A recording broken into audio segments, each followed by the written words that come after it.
Hi எல்லாருக்கும் good morning. எப்படி இருக்கீங்க எல்லாரும்? நேற்று சண்டே நல்லா ஓய்வு எடுத்திருப்பீங்க. இன்றைக்கி வந்து மண்டே ஓடும் நாள், வாரத்தில் முதல் நாள். வாங்க இன்றைக்கி நான் என்ன சமைச்சிருக்கேன்றதை பார்க்கலாம்.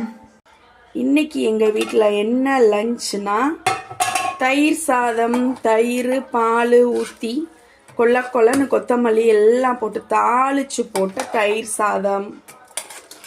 வழக்கம் போல் லேட்டு தான். தினமும் நம்ம வீடியோ பார்க்குறவங்க வந்து கண்டுபிடிச்சிருப்பீங்க, ஏமா இன்றைக்குமாம்மா லேட்டு, வாரத்தில் முதல் நாளாகவேண்டு.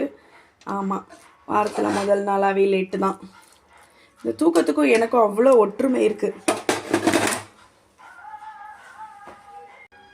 தயிர் சாதத்துக்கு சைடிஷ் என்னன்னு பார்க்கலாம் வாங்க.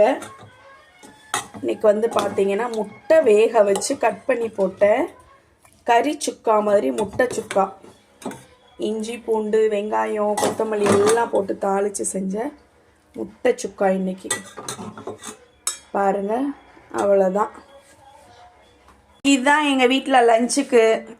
காலையில் என் பையன் சாப்பாடு வேண்டான்னு சொல்லிட்டான், ஸ்கூலில் வாங்கி சாப்பிட்டுக்கிறானா காலையில். அதனால் டீ பிஸ்கட் மட்டும் கொடுத்தாச்சு. அவ்வளோதான், டிஃபன் கட்டியாச்சு. தயிர் சாதம் முட்டை சுக்கா. இன்றைக்கி எங்கள் வீட்டில் இதுதான் லஞ்ச். வீடியோ பிடிச்சிருந்தா லைக் பண்ணுங்கள், ஷேர் பண்ணுங்கள், கமெண்ட் பண்ணுங்கள். நேற்று ஓய்வெடுக்கும் நாள் முடிஞ்சு இன்றைக்கி வந்து ஓடும் நாள் ஸ்டார்ட் ஆயிடுச்சு. அதனால் பையனை அனுப்பிட்டு நானும் பின்னாடியே கிளம்பிடுவேன். Okay bye. கமெண்ட் பண்ணுங்கள் எல்லாரும். வாங்க, தயிர் சாதம் பிடிச்சிருந்தா சாப்பிடலாம்.